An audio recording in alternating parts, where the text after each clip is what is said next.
देखी हमके ऐसे काहे मुस्कालू, मरला पे अखिया गोरी हमसे लजालू। देखी देखी हमके ऐसे काहे मुस्कालू, मरला पे अखिया गोरी हमसे लजालू।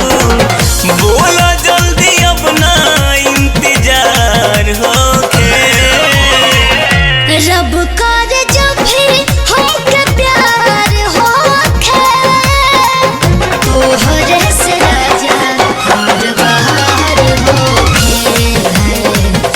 रब कर जब भी हमके प्यार होके, तोहरे से राजा हमर बाहर होके।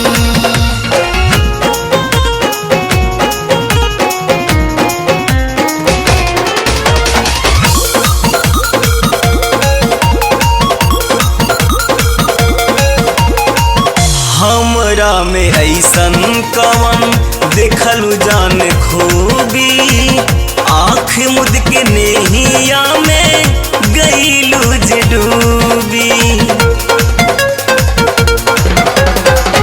जवन गुनवा खोजत रहनी तोहरे में सब बा, एही से बलमुआ भइल तोहरे से लाभ बा।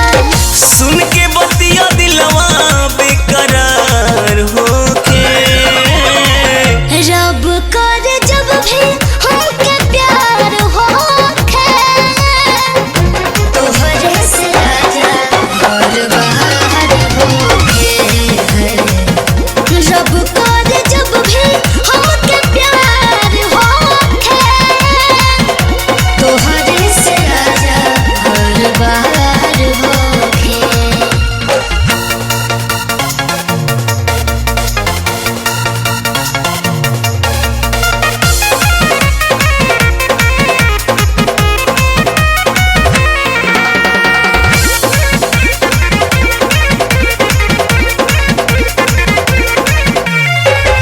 भगिया होई तेज हमार तबे तुहके पवानी, एने ओने